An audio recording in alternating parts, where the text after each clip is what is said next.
Time to rewind and open your mind. No late fees to annoy you this time. Video store might be no more, but we're digging up movies worth watching them for. Welcome to Video Store Graveyard, where we dig up movies worth watching and sometimes leave them buried where they belong. As always, joining you is me, Dano. Andrew. And Tex. This week we're going over a movie that I've been wanting to talk about for some time, and it's maybe my favorite Dario Argento movie, but it's not as loved by all of the critics and fans as much as I love it. And I'm talking about Phenomena, released in 1985, released in the United States as Creepers, with about 20 minutes missing from it. And this was, like I said, Dario Argento's movie. It's got Jennifer Connelly, Daria Nicolodi, and Donald Pleasance. And it's kind of a melding of some of Argento's genres of supernatural versus giallo. You've got your slasher movie, but you've also got a lot of supernatural elements to it. And first and foremost, guys, before I break it down too much, I want to go ahead and what did y'all think of it? Either one of y'all, feel free to start. Was there things y'all liked, things y'all didn't like? Andrew? Okay. I thought it was actually a pretty good movie. Not perfect or great by any means, but I thought it was a very well done movie at times. If I had any complaints, some of the bug scenes looked little odd, and of course I know this was made at a different time, so of course the effects look a little different now than they did back then. But one of the big problems that I had with the version that I saw of this movie, which was on Amazon Prime, was the dubbing was inconsistent. 90% of the film was in English, and I believe that is the language it was originally filmed in, but for some reason, randomly at times, the version of this film just dubbed into a different language for no reason and then turned back on to English, which is a little odd, and it kind of took me out of it when it did that. I'm not sure if every version of this film has that. Maybe certain versions do not have that. Dano, you told me I think that certain versions have it just in English. This was the Italian release, and this is something that happens in a lot of giallo films, Italian horror films, and specifically Dario Argento. It's happened quite frequently in Deep Red or Profondo Rosso, as it was released in Italy. It does cut back and forth between English and Italian dialogue, some of which was recorded in English, some of which was recorded in Italian, and you get that effect of it being back and forth. Whereas some edits of the movie would have it all in English, and I don't know, there's probably an Italian dub that has all the English phrases put in Italian. But this particular one that we're talking about, I also watched the same one because I knew we would all be watching. I wanted it to be consistent, and because I was concerned about the versions, I wanted to make sure we all watched the one on Amazon. I own this one on DVD, and it's a little bit different than the one I watched on Amazon. But Tex, did you experience the same kind of issue? Was that a hindrance, or was that kind of just kind of an awkward thing? I actually appreciated it a little bit because I felt like, I mean, I don't know if I was wrong, but when I was watching it, I felt like, okay, this is a movie that's supposed to be in English, but it's also presenting life of people who speak English, and it's normal for people who speak more than one language to go on and off with different languages. I mean, like, at least that's what I'm used to. I'm here, here in Texas, that's, there's a lot of people who speak more than one language, and people just go in and out of languages commonly or in my environment. So I actually thought it was interesting that they portrayed, that people were speaking English and that they just went in and out of another language speaking to each other. For me, it felt normal, and I kind of thought it was neat that they portrayed it in the movie. We do have that a lot in Texas, going back and forth between Spanish. I noticed that, and people will be talking in a grocery line and say one sentence in English. They'll get a response in Spanish. They'll say some Spanish and English, just whatever the best way they want to say that is. And I'm not sure particularly why with this particular edit it was that way, but so Phenomena, let's break it down a little bit. This is a story of an actor's daughter who's gone to Italy to study at the Wagner School. It's like a prep school or a college, and it's a private school and a girls' school. And at the same time, while this is going on, there is a killer on the loose, which that's like the way that Argento movies go, especially Giallo movies. There's a killer on the loose. The very opening sequence is pretty intriguing in and of itself. It starts, there's no opening credits immediately. It starts with a stretch of highway and a bus going down the road. And then trying to chase after the bus to catch up with it is none other than Fiora Argento, Dario Argento's daughter, one of his daughters. Who? Oh, really? Was that her? I didn't know Spoilers. Spoilers. And once again, we will be discussing spoilers of the movie, but one of the interesting things about this movie, and this is a big spoiler, both his partner and mother of Fiora also is in the movie. She plays the mother of the deformed staircase goer, the one that's actually chaperone of Jennifer Connelly. And he kills both his daughter and his wife in this movie in beheading sequences. So if you ever there's definitely some interesting things about the Argento family that but anyway, Fiora Argento, first victim of the movie, just trying to get away. She goes to a house to find out what's going on, and something breaks away chains from a wall and goes after her. Another little piece of trivia for this movie, the kid, the deformed kid that is one of the killers of the movie, it roams around with scissors. This was inspiration for a video game called Clock Tower, one of the early games, and the Scissor Killer is based upon this, and a lot of that. In fact, the protagonist of that game is named Jennifer. It's based on several ideas from Argento, but if anybody's familiar with the, it was, I believe it was released. Was it released on the Super Famicom? Not the Super Nintendo, but the Super Famicom.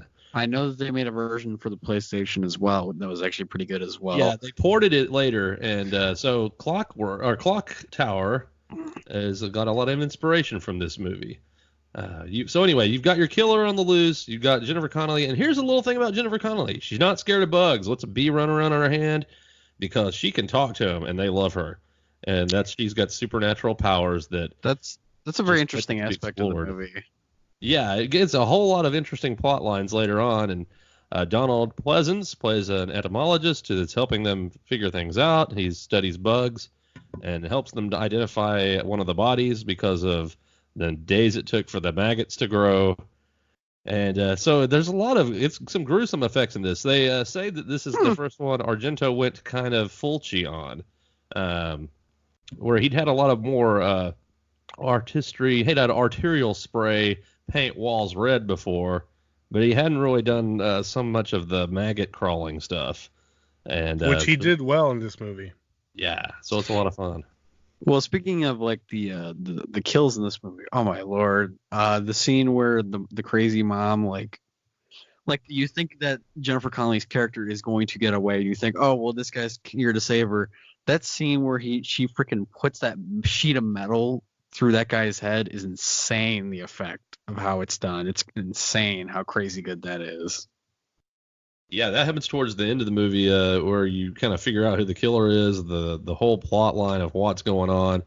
Of course, Jennifer Connelly, they were kind of, I don't know whether this was meant to be kind of influenced by Carrie or not, but the fact that she has the powers where she can affect the bugs, and of course she's getting teased at the school and she summons the flies. But because she can talk to bugs, Donald Pleasence figures out, hey, if you take this sarcophagus fly and you take it in a glass case, maybe it'll lead you to where all these killings are happening. Yeah, I don't know if he said maybe. I think he said it will. Yeah, okay, yeah, he probably did. I think he went along the lines of even going as to say, "You're my two detectives." That's right. I think he went along those lines of like, you're definitely gonna go find those bodies, and you definitely. Now, what they were gonna do after that. That part confused me a little bit. I was like, well, okay. Are you going to go report this? Left out that the chimpanzee was also one of his detectives? That's his I- hit, you know- man.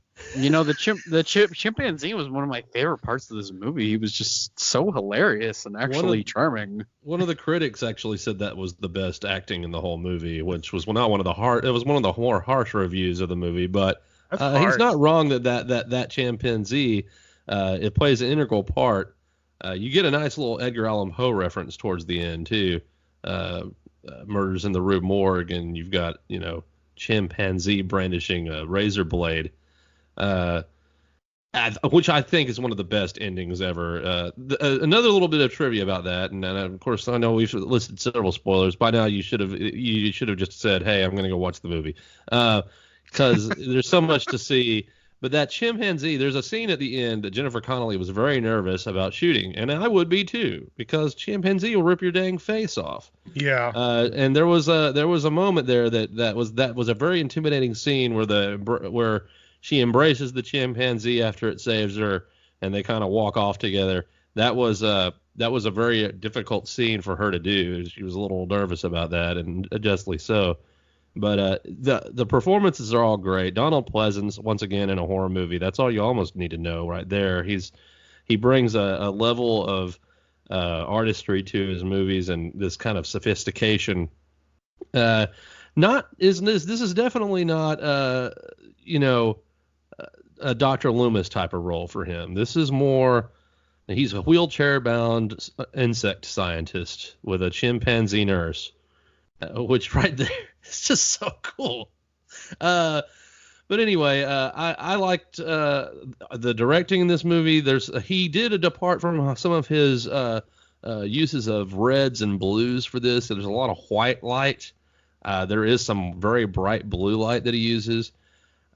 Cannot stress enough how amazing this soundtrack is. Paul Samadi of I wanted Goblin. to talk about that because there's a lot of metal in this movie. There is a lot of Iron Maiden as well, unless I'm Yes. watching the wrong movie. No, you were watching the right one. I have mixed feelings about that because, like, I absolutely love Motorhead. I love Iron Maiden. I love all this music. But there's a couple scenes where it does not fit what's going on in the scene, and that Mhm. really bothered me. And it's supposed to be like a serious moment, like that scene where, like, the scientist gets killed, and they just start playing this loud Motorhead song, and I'm like, I love this song, and I think it's a great song.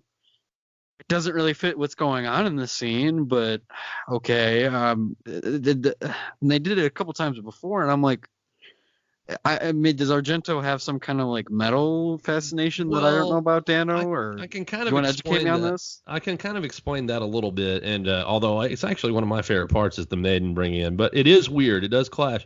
If y'all also remember in the movie Demons, this happens a lot in the movie. There's these metal soundtracks. They're kind of riding on, first off, the fact that metal was so associated with evil at that time. And so if you heard a metal song, oh no, the devil's in the room. There was such an 80s metal scare that was so real and prevalent that its combination with horror movies was almost like putting like bacon and eggs together, man. Well, yeah, because I know that they had a couple metal horror movies and stuff like that around this time as well.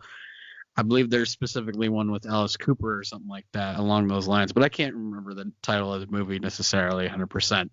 Well, Ozzy and Alice Cooper were in a movie called Trick or Treat. Oh, yeah, that's right. I think that's the movie I'm talking about, actually. I can't 100% remember if that's it or not, but I do understand what you are saying. It does contrast in some weird ways. I actually liked it more, not necessarily in that Donald Pleasance when he meets his whole grisly end at the hand of the deformed spear kid. But earlier in the movie, when the girl is wandering around that church, house, whatever it is she's at, where she's hiding from the killer, and you have the Flash of the Blade playing by Iron Maiden. I love that sequence. But then it jumps from that into the weird Claudio Simoni soundtrack, the song for which he's best known for this movie, Jennifer, based up on the main character, is one of the main orchestra pieces you hear throughout the keyboard orchestra pieces with the choir vocal throughout the whole movie. see, that felt more, that made more sense to me than the metal songs, in my opinion. I've stressed enough that I love these songs that they put in there, but that one made more sense. It is a weird clash, but that does explain it. It has a lot to do with the 80s, and also just some of these artists coming out that like had a love of horror movies and special effects and wanted to be included. That's okay. That's fair enough, which is why literally at the end of the credits it goes special guest Iron Maiden, Motorhead, and all these other people that were involved in it, which Iron Maiden and Motorhead are probably the big two to name off that were the most big. Tex, what did you think about that, the music in the movie? I really liked a lot of some of the synth score. I couldn't quite put my finger on some of the. I felt like I was being reminded of a few movies, including Creepshow 2, which is kind of interesting because that's a 1987 movie. And there's some of the music that reminded me of Creepshow 2 a little bit, among others, and I really liked it. The heavy metal, I gotta say, like while I was watching it, I was thinking in the back of my head, I'm like, I know why Dano loves this movie, and I just think that's great. The mystery. Like, I think that's just great. I do agree with Andrew that there was times where it was just misplaced, and it just it was jarring me out of what was happening in the movie on the screen. Visually, it didn't match with me sometimes, but it was definitely interesting. It was neat to see again, just like you were saying earlier about how heavy metal had a bad rap, or hard rock metal, whatever. It had a bad rap, especially more so back then. And so it was kind of interesting to see a movie. It's been a while since I saw anything that a horror movie that included metal in that way. So it was kind of neat, but it was jarring me out of the sequences that were happening on the screen. I understand that. I have to say, the first time I saw it, I remember thinking to myself, well, that's an odd choice. And even being a metalhead, I remember that being an odd choice. But then at the same time, I'm like, it's Iron Maiden on a soundtrack. Don't overthink it, Dano. But yeah, I feel you on that. I feel you. I gotta say, it was a real pleasure seeing Jennifer Connelly at such a young age, just like kind of nailing it. Like I could see why. I mean, she's a great actress now, and she was a great actress then, and this movie was kind of proof of it. She was probably, I mean, I think that's a pretty harsh. If the reviewers were really saying that the chimpanzee had the best acting, that's a little harsh, because Donald Pleasance is a great actor, and Jennifer Connelly did a pretty good job. I'd hate to say which one did better, but having them in the scenes when Jennifer Connelly and Donald Pleasance were together, and even when the chimp was there with them, like those scenes were actually kind of special. Like I really appreciated just like how unique it was. And not only that, they also had scenes where those three, the chimpanzee, Jennifer Connelly, Donald Pleasance, and close-ups of insects that were next to them. Like I just felt like this was really unique, and I really appreciated it. I think that the film quality on some of the insects, the close-ups on some of these insects was really cool. You just don't see that very often. The swarms of flies in the sky, that wasn't the best special effect. But seeing all the flies on the windows and stuff. Well, that scene was really well done. I really cool. like that fly scene where she gets all of them to come to that's a really good scene. I was wishing that she was going to make those flies break through that glass and fly into the ears of all those little dingbats. Well, I fly want to in one ear part. and out the other. I was like, because the scene like where Jennifer Connelly's getting bullied for the bug thing. I really did feel bad for her that whole time, and I really was like, you know what, you should do something bad to these, because she really sold it that have she's those getting insects bullied. kill them. But it's also a good. They should, but like she did the right thing and she stopped. She was like, okay, no, I can't do that. But I don't know if it really went that deep or not.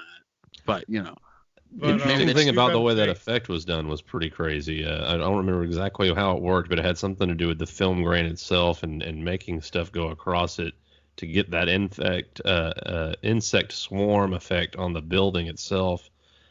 There's a whole little behind the scenes thing on how they did that. It was kind of a weird thing they figured out how to do that.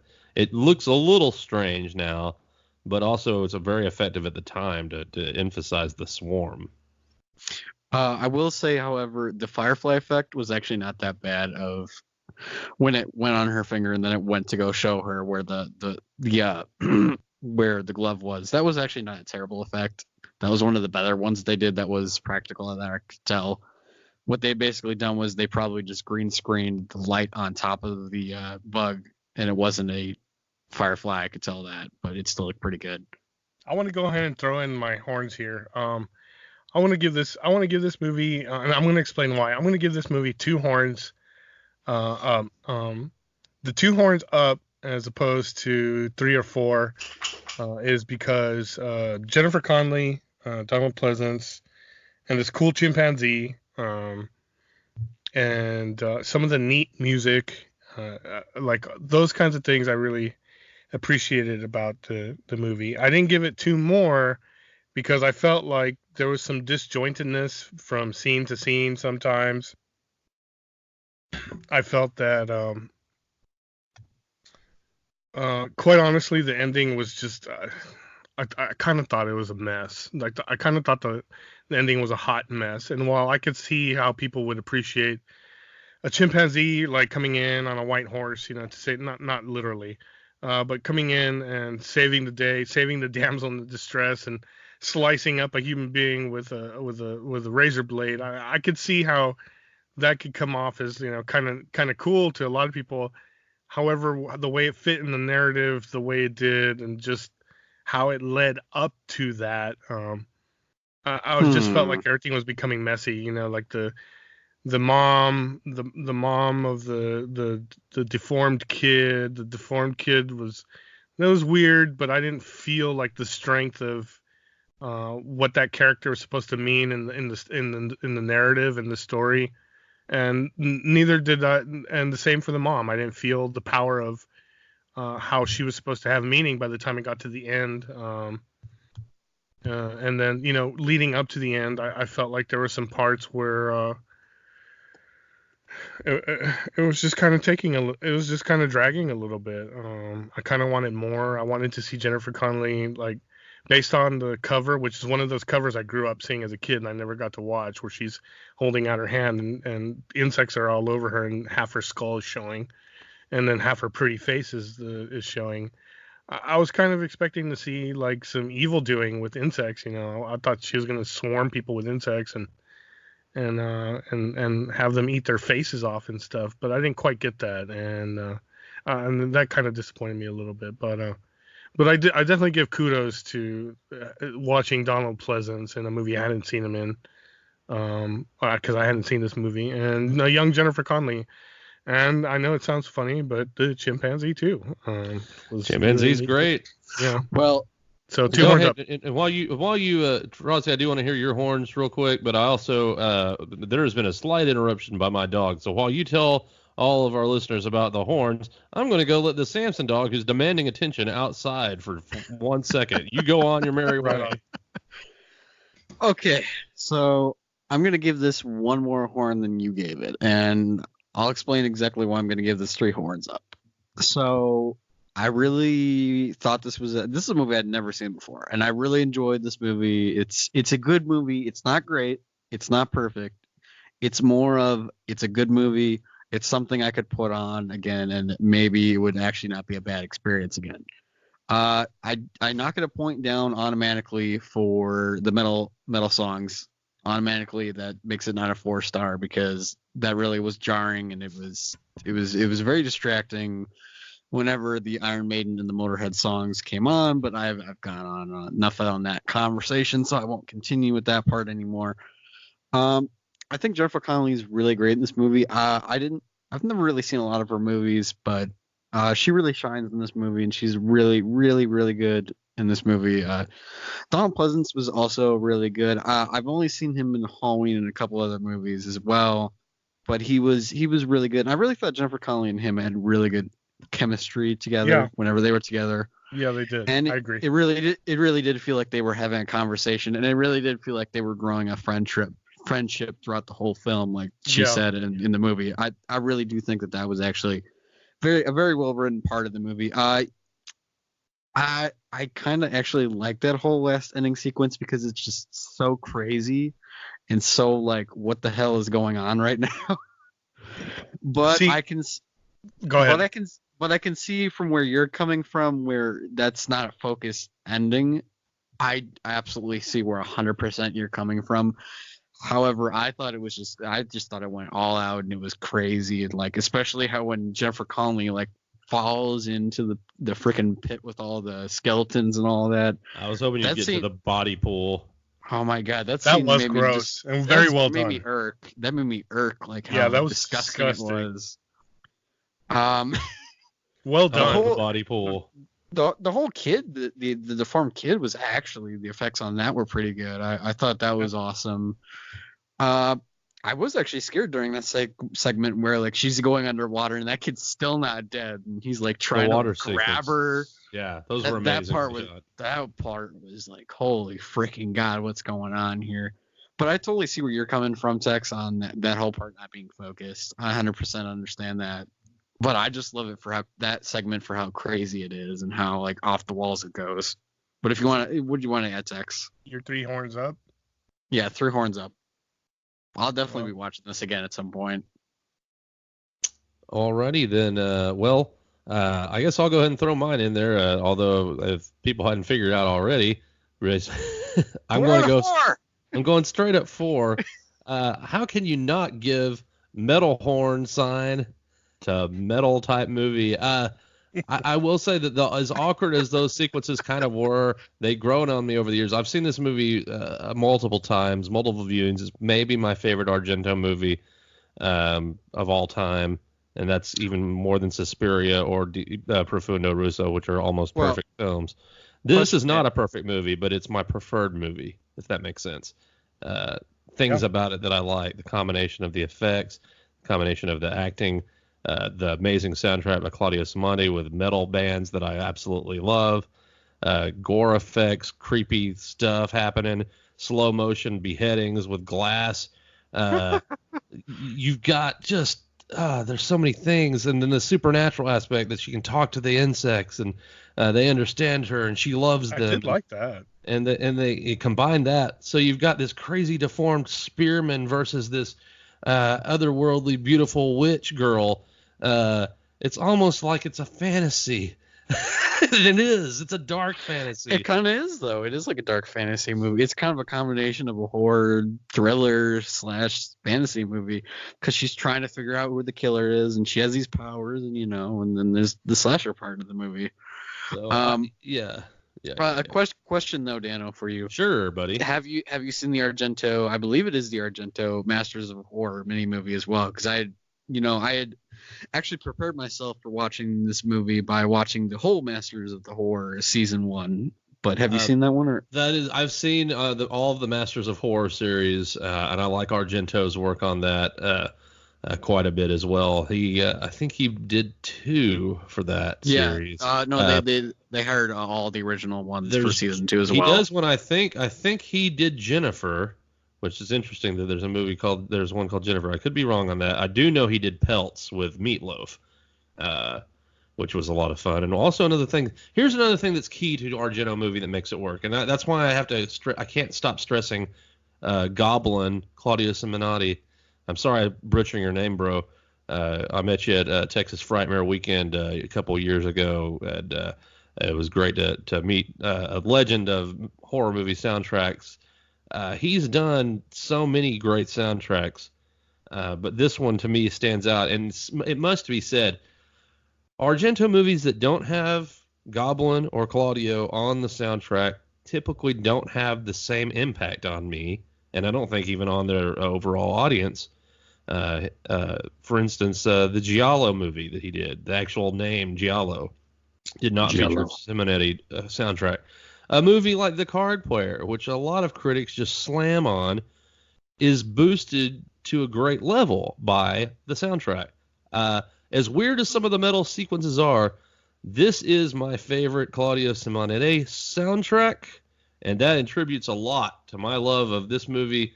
Young Jennifer Connelly, pre-Labyrinth, pre-Dark City, just nailing it in a great role, and a very curious ape with a razor blade.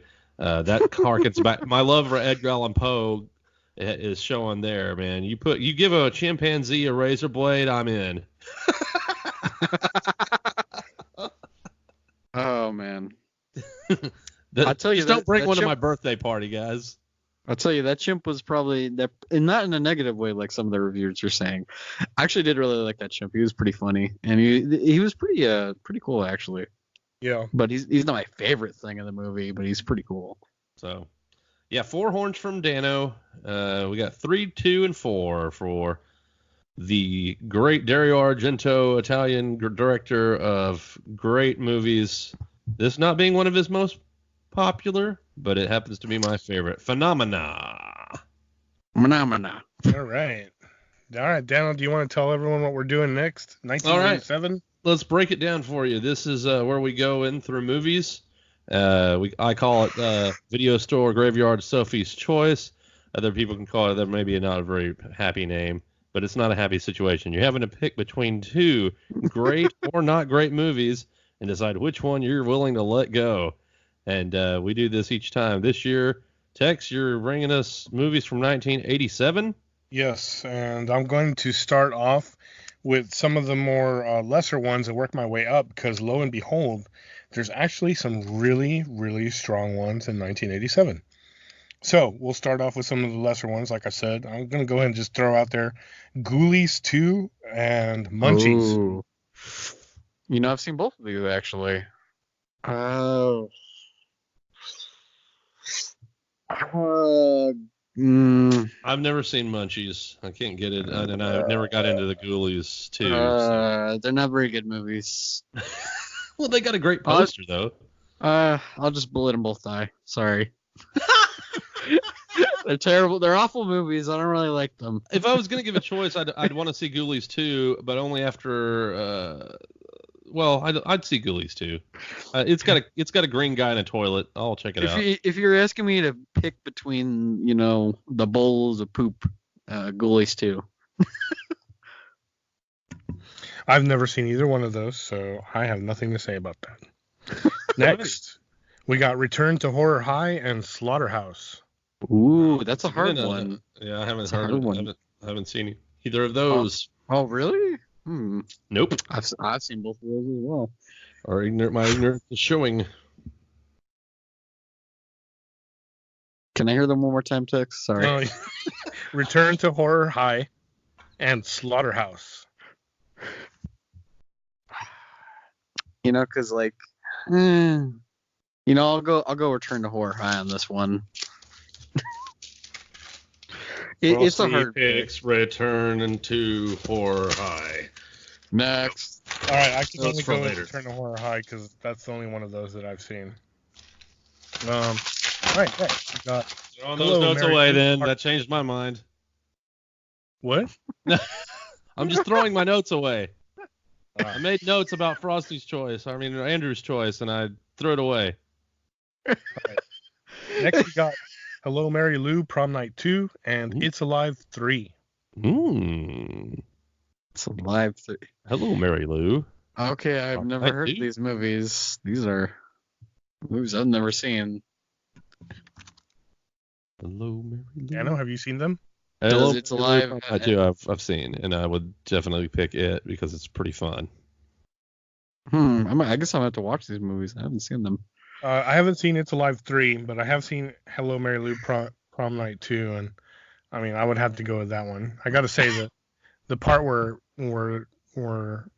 the girl who's possessed by Mary Lou, when she's sitting on her rocking horse and she's like got her finger in the rocking horse's mouth, that scene was really wicked. You gotta save All the right. kid, then. I gotta see these movies, man. I ain't never heard of these things.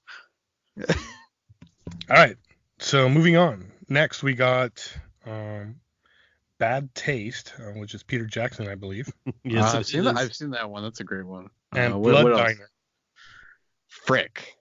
I love both of these movies. Shoot. Really? Blood Diner. I'm gonna go. Oh Shoot. boy. I think I'm gonna go with Bad Taste on this one because I really have a really soft spot for that one. That's the one that I lean more towards though, because I think that's the one with the puppet and the shotgun and all that in the cover, right? I haven't seen either one of these, so. Blood. Bad Taste is the one with the extraterrestrials that eat the great vomit. Yeah, that's the Okay. one. That's the one. I could see how you go with that. I can also see a correlation between that and Blood Diner. It's both food type places and things. Absolutely. Anyway, I would go with Blood Diner. Ooh, okay. Uh-huh. Controversy. Sorry, Peter. All right. I like Bad Taste. Don't get me wrong. It just left a bad taste in my mouth. Oh, All right. So moving on, we got The Believers and The Hidden. Okay, haven't seen these movies. Not either. I don't know those movies. I've seen both of them, but Damn it, man. I was really young and I don't remember either one of them. Wow. Ooh. Okay. Well then, All right. Well, I guess they're both dying. yep. Don't know. All right. Don't know what to say. Moving on up, we got Jaws: The Nope. Revenge and The Howling 3. Jaws: The Revenge easily. If you'd ask me Howling 2, oh yeah, absolutely, any day. Howling 2, no, I Howling remember you really freaking liked that movie. sucks. I'll Howling go 3 Howling 3. sucks. Oh, that movie sucks. You're going with Howling 3, Dano? I'll go over a werewolf movie to any of the Jaws sequels. Don't matter how Oh, bad the dude. werewolf movie Oh, is. dude, Jaws Revenge is so much fun though. It's so bad it's good. I don't really care for any of the Jaws, anything after Jaws. Like, Oh, I'll go against any of the Jaws sequels if they're ever given in a list, probably. Unless the other choice is really, really bad. And I don't mind the marsupial one. And I'm sure somebody's gonna pull up from the podcast when we all went, I think it was Jaws Revenge where we said that, but I can't remember if that was particularly the one or not.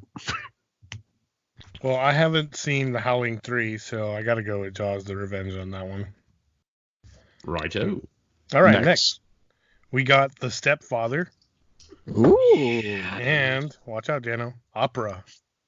Oh, shit. Oh man, why do you gotta put this on me? Those are both great movies. Terry O'Quinn's so good in The Stepfather. He's He so is. good. And you think about him later being Locke and like, golly, Lost. he had to go to, from Lost and so good. No, dude, I gotta go Opera, man. My boy Argento, in the very episode we were talking Argento, once again another heavy metal soundtrack. Yeah, but you thought The Stepfather was a good movie, though, right? Stepfather's a better movie. I would even go far to say, I think. Really? But our Opera I have more fun with, and I like the idea of what it's based on, and I don't know, I enjoy Opera more. Opera is an enjoyable experience. Stepfather was an upsetting experience, but had a good catharsis to it. But very good movie. Terry O'Quinn is just such a badass dude, and does a great Yeah. job in it. Yeah. It's like, who am I? What is the line? Andrew? Who am I here? Who am I Hmm. here? Oh, great line. You've seen them both, Andrew? Yeah, that's a hard one. You know what? Both. I like both movies a Right lot. on. Good. I'm saving them both, Dan. I have two hands. They're Right. both getting pulled out of the grave. That's right, Andrew. You tell him. Or defeating the purpose of this whole exercise. All right. So I haven't seen Opera, unfortunately. I'd like to see it. I really would. So I got to go Stepfather. Alrighty. All right. Moving on. We got Dolls Ooh, that's a good one. and The Gate. Ooh, hard one. Mm. The Gate is currently my most recommended movie to see according to the algorithm of Amazon. They really want me to watch The Gate. I love The Gate. I've seen The Gate. Don't necessarily need to watch it again right now, but I would definitely pick it over Dolls. I think it's hard because I did watch Dolls a while back and I thought it was pretty decent, but The Gate's pretty good. You know what? The Gate. I like that movie. I think I'm Yeah, gonna I go like watch it a it little right bit now. more. I'm gonna go with both. Both these movies are, for comparison's sake with each other, they both pretty cool. Dolls has a lot of great special effects. The Gate, even though the special effects are a little dated, they're still not the worst effects in the world. And they both revolve around young people in a way. Even though Dolls just has like one young person, but I'm gonna go with both, and to hell with the rules. You tell him, Tex. All right, so y'all are all dying off the cliff there with the movies you love. Good job. No one's saved. All right, we just got a handful more. There's All right, several more. Let's kick it. The next one we got The Curse. Ooh. And The Monster Squad. Monster Squad. Yeah, dude, I gotta go. Monster Squad all the way. I know that's not a highly Just for the enjoyed record, have you movie. seen The Curse? Wait, you no? Yeah. Wait, what did you say? Yeah, but Monster Squad. Well, no, some people don't like that movie, Dano. Some Who- people what don't like people Monster don't like- Squad. What? Which one? You point them out. The ones There are that don't people- have any nards. You There are can't. people on the internet who do not like that movie and express that they think it's Well, terrible, those- and I think I it's an told awesome you not to movie. go on those websites. Kick them Stay with the away nards. from those. Just stay away from the places that don't like Monster Squad. Those people are evil. Maybe they I- didn't like it that young kids smoke cigarettes. That wasn't it. That wasn't it. In the reviews that I watched, that was not it. Well, you need to stop watching those reviews because whoever says the Monster Squad isn't any good is full of crap, and they can eat a crap sack that I'll Well, crap in and feed to them forcefully. if it helps, Dano, I have stopped watching those people, which I won't name who they are because they were Well, decently you will known. to me later. I'm gonna go give them a crap sandwich. I will not name who it is. I will, if anybody wants to know who it is, I will do DM me on anything that I'm currently on, and I will tell I'm you. DMing you all right, and I'm D something else them. No, I don't know. How do you talk trash about Monster Squad? What a great movie. What a great fun. That's like talking crap about the Goonies. Like, you don't do that. No, because I ended up watching it myself, and I was like, oh, this movie can't be that bad. And I was like, man, this movie's awesome. Why is this one guy saying this movie sucks so much? And I was like, oh, okay, that's why. Never mind. But I'll explain it to you off the air, Daniel. I would love to hear this terrible tale. No, actually, probably not. I'm just going to go watch Monster Squad instead because it's awesome. That Yeah, wins for me. I go with the Monster Squad as well. It's a great movie. It's an awesome tribute to like horror Right. movies. So we're starting to get towards some of the more stronger movies here. This one was a little difficult. I'm trying to really balance out some of the stuff here. All right, so we're gonna go with Predator and Prince of Darkness. Oh, God. Good choices there, buddy. Whoa. Whoa. Yeah, Was it Predator or Predator? the first one. Get to the chopper. Get to the chopper. God, that's amazing. That was The- actually one of the most intense scenes. People use "get to the chopper" line like it's funny, but in the movie, it's not funny at all, dude. It's not funny at all in the scene at all. No, dude. But it's okay, scary. I want to talk about Predator because that is one of my all-time favorite movies. I own that literally at home, sitting right there on my shelf in a nice little Blu-ray steelbook. It is a fantastic, beautiful, bloody, gory, scary even a little bit, as Texas said. It is a beautiful action movie, and it's probably one of my top 10 movies ever, honestly. So definitely Predator all the way, because it is just a beautiful, gory, bloody movie, and I don't know if I've seen anything else like it these days. Like, it's just gory to the amount where it's It's crazy. pretty gory.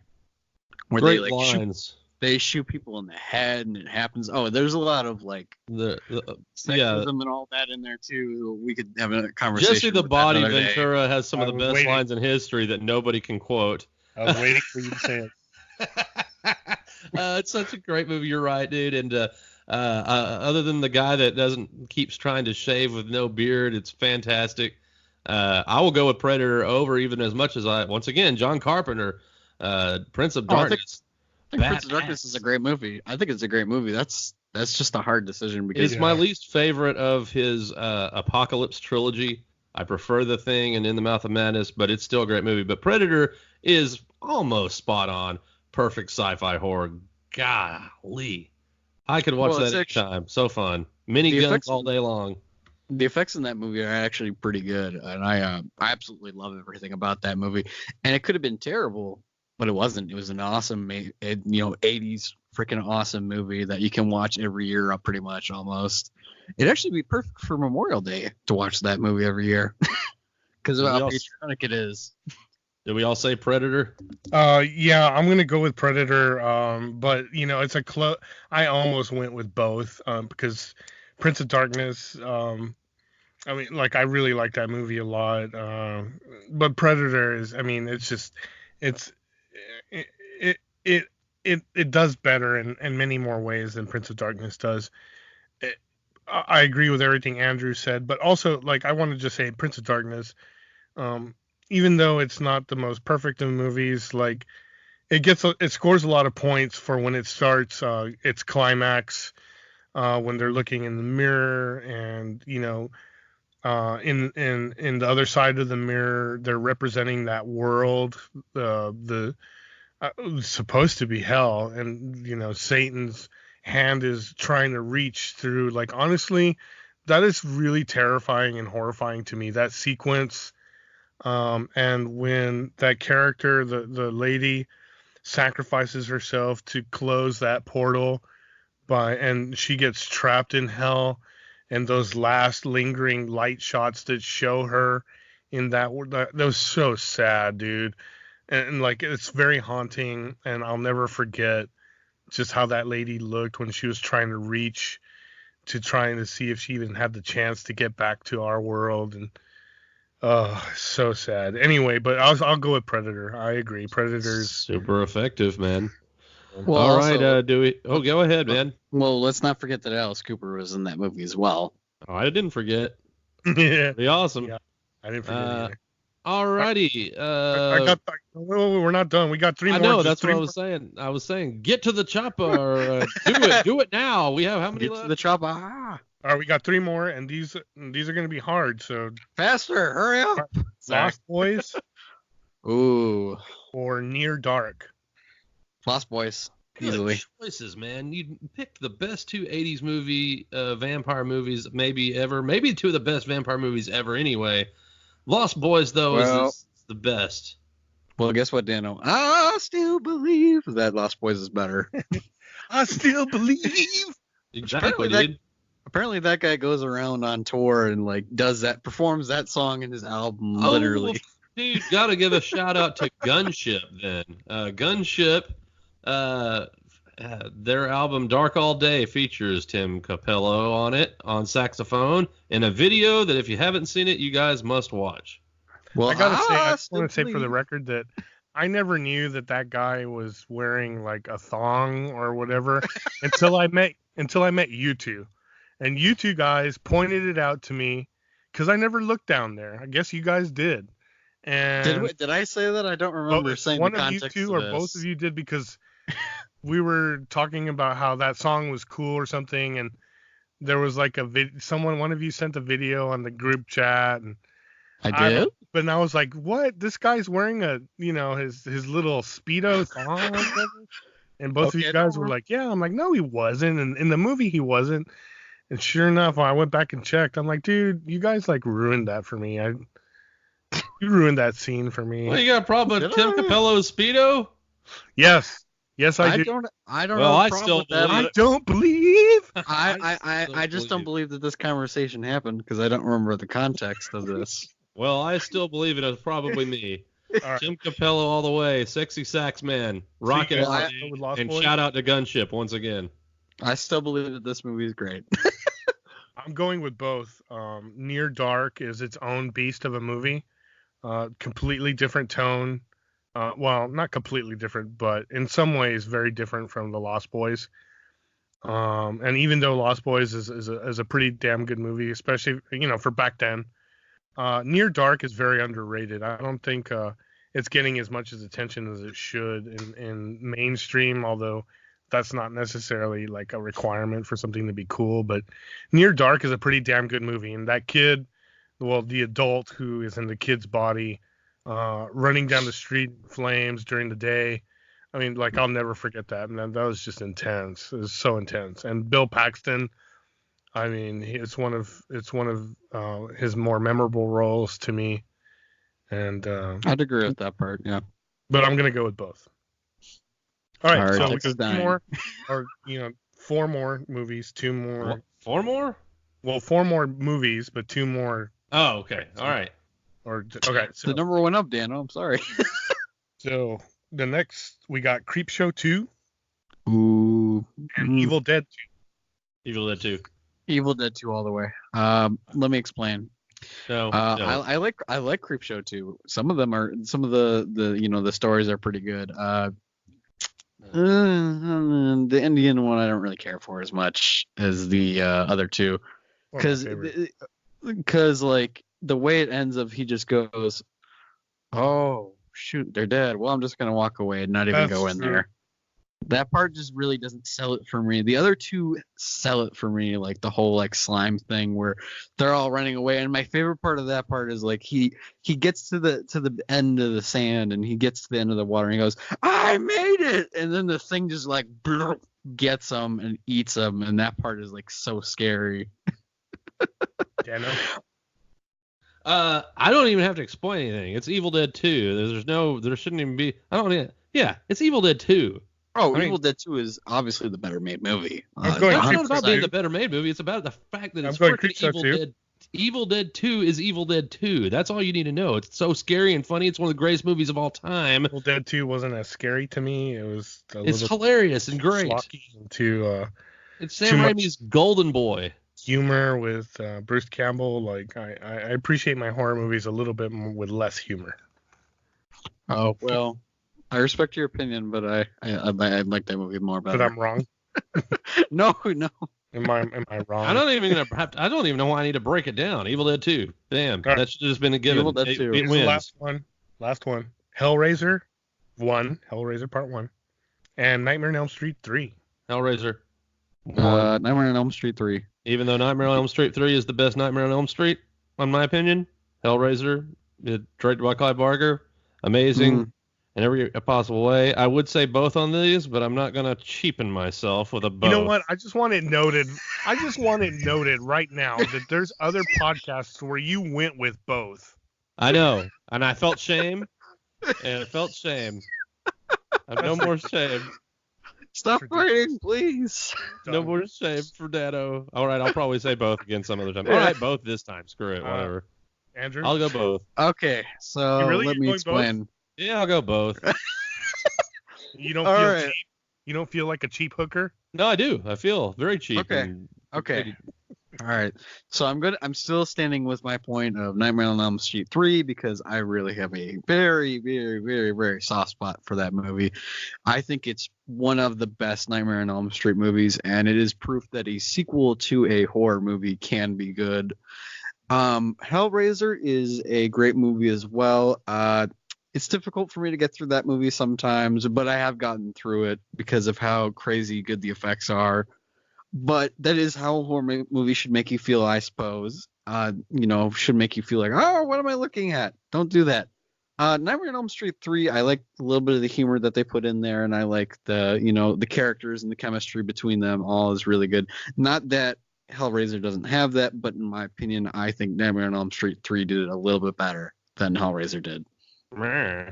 Well, this may be this may be history in the making, but Dano and I are going to both agree on both. I don't know. I think that's for the first time, Maybe. Maybe. Uh-oh. but I'm doing Controversy. both. Hellraiser and Nightmare on Elm Street 3. They're both good movies. They're both righteous in their own way. They're both classics. They I both agree got with that. great soundtracks. They're both directed well. They're both written well. And anyone who chooses one over the other really has no good sense. Well, hold on. Don't rag at me because I said I like both movies a lot. Actually, I was trying to rag at Dano, but I inadvertently. Yeah, did you. you missed and you hit Andrew. You know what? Screw it. I'm joining you. I like both of the movies. It doesn't even sound like I enjoy one of the movies. What am I saying? Yes. Screw it. I do love both movies. If I'm Would being you? honest, They're two 100%. amazing movies. Y'all are right. Sometimes it works. I guess if you're asking me to like which movie I would watch more, I watch Nightmare on Elm Street 3 more. But it's not to say that I don't watch Hellraiser every year. I do watch Hellraiser every year, but I can sit through Nightmare on Elm Street 3 more. We're not asking which one you'd watch. We're asking which one you'd save from falling off a cliff if you're holding two VHS copies of one. The last VHS copy in the world. Oh, I know, but I'm just trying to give my personal opinion, and that's how I'm giving my personal opinion. I agree with that, Andrew. I watch Nightmare on Elm Street 3 more often than I do Hellraiser. But that doesn't mean that I don't think Hellraiser is a bad movie, and nor do I think it's worse than Nightmare on Elm Street 3. But I do watch Nightmare 3 very often, maybe like 3 times a year. I used to watch it more. I used to watch it like 10 times a year. Well, no one's saying y'all think they're bad movies. I mean, I'll watch Hellraiser like twice a year. I'll watch like an hour. It doesn't matter how many times you watch it. Are you bitter because you chose both? No, I'm not bitter at all. I'm just trying to figure out. We don't need every detail of everything. Hey, I will say this. All right, for the both. I'm trying to relate to the audience, Dan. Okay. Yeah, I watched Nightmare on Elm Street 3 I'm relating to him right now. All right. So we saved both movie VHS copies of Nightmare on Elm Street 3 and Hellraiser. All of us. Everybody, no shocker there. We saved 2 badass movies from falling off a cliff and probably died in the process, but that's okay. Some movies are worth doing it for. All right. I guess it's we don't know what we're doing next, but we know it's an adventure, and pretty soon we'll be recording in Austin together. We'll definitely be doing Extra. We'll definitely be doing Extra and possibly Meet the Feebles if we can flip that into our schedule. So be on the lookout for that. But for sure, Extra, because Andrew already got it. Awesome. That's yes, good. I did. Yeah, well, we can talk about that, how that was a very hard process of getting that movie in the future. But as we are winding down, everybody on the YouTube community, if you're watching this on YouTube, please go ahead and give this video a like if you enjoyed this podcast. Please go ahead and subscribe and click the bell icon for further notifications so you can be notified when we have another video. Share this video with your friends. Tell your friends about this so that we get more on the search bar. Text. Thank you guys again. Thank you all, guys and gals, anyone listening to us, chimpanzees, insects, everybody. Let us know how much you love us. Leave a comment, subscribe to us. Thank you for your support. Thank you for listening to what we got to say. And I hope you all had fun listening. Yes, indeed. And for all those out there that don't like Monster Squad, feel free to comment it. I'll be commenting back. Till next time, we enjoy y'all being here. Once again, I'm Dano. We love you. I'm Andrew. And this is the NPR Hour. Goodbye.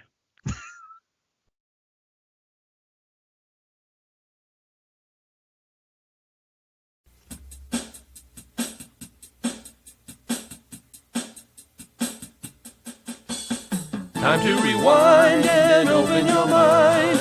No late fees to annoy you this time.